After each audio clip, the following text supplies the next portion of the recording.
Hi, my name's Scott, and in this video I'm going to show you how to set up a residential G-Series intercom by VIP Vision. So we're going to be setting up a total of 4 devices. So we've got 2 outdoor stations and 2 indoor monitors.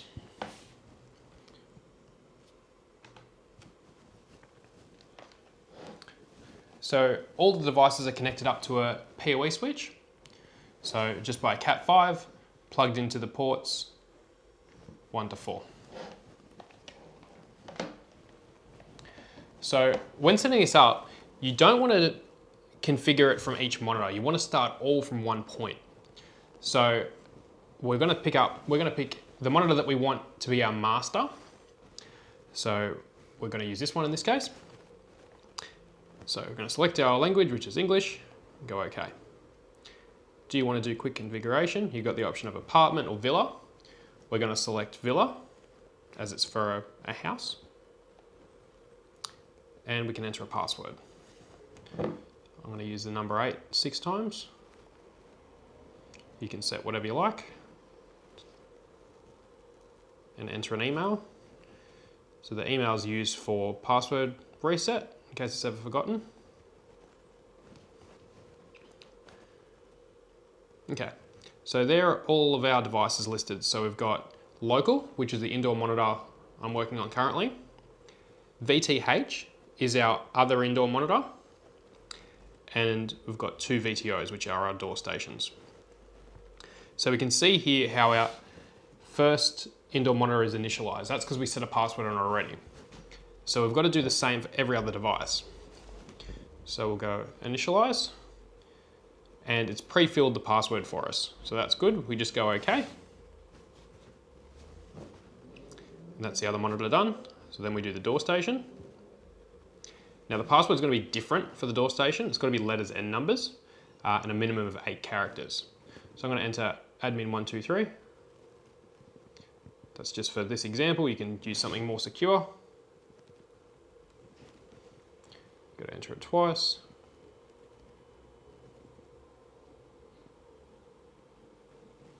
And then tick the box for the email, and let's pre-fill that as well. Then go OK.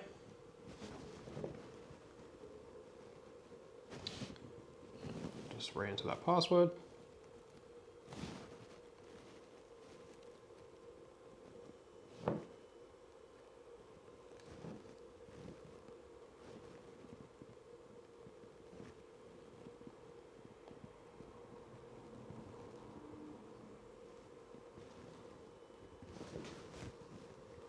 Okay, and then we move on to the last door station. Let's pre-fill that as well. Tick the box and go OK. So now all of our devices are initialized. We go next.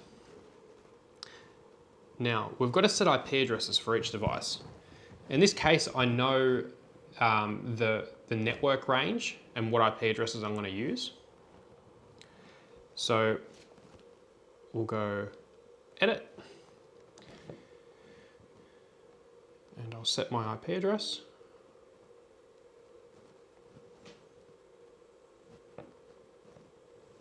And subnet mask and default gateway. And that, you can see here, it's listed as main.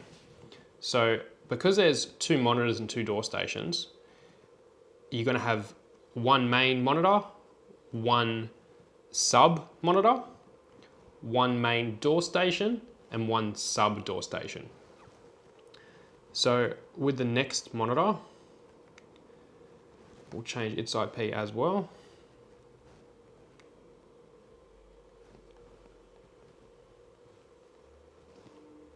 You can see how we got main and sub, and then we'll modify the door station, and we've actually got an option whether we're doing main or sub. So we will update the IP address to suit, and we can enter the date and time.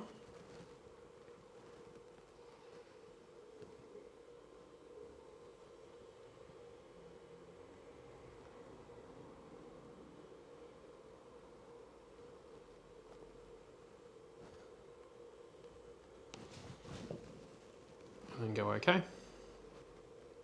Then we'll do the last door station and make sure it's listed as a sub.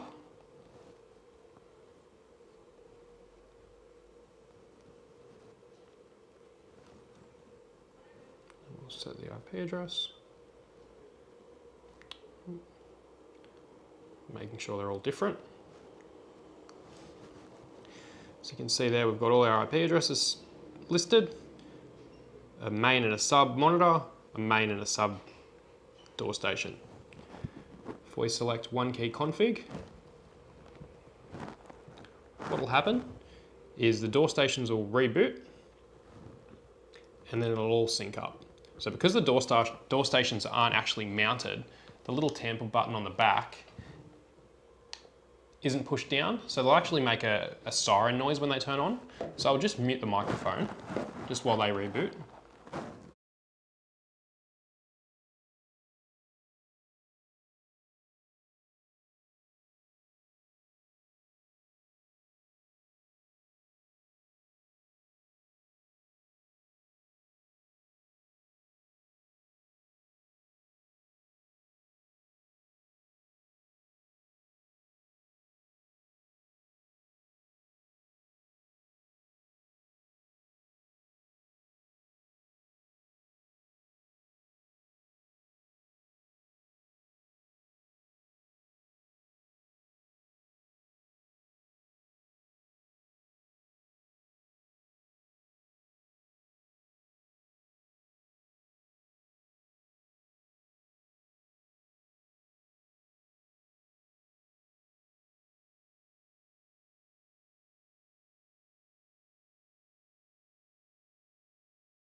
Okay, so both indoor monitors have finished.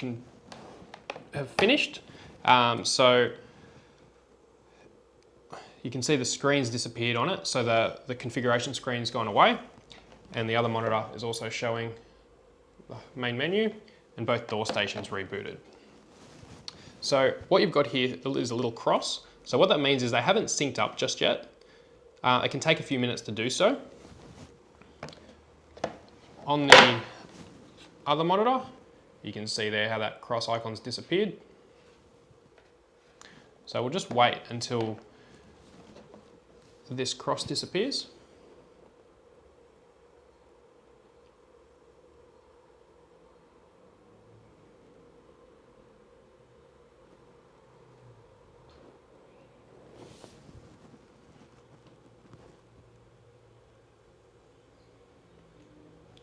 There we go. So didn't take too long. So what we can do to test that everything's working, we can go to monitor, and then we've got the option here for either our main or our sub door station. If we click on main, there we go, that's one of them. If we go back, click on sub, that's the other one. So we can do that same process on both monitors, and then we can also call from the door station to the monitor to ensure it's all configured. So if we press the call button on the door station. Calling now. Please wait a moment.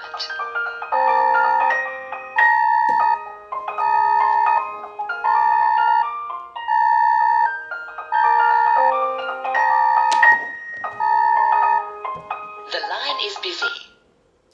Both indoor monitors ring. So you can repeat the process, make sure everything's ringing, and then that's all there is to it.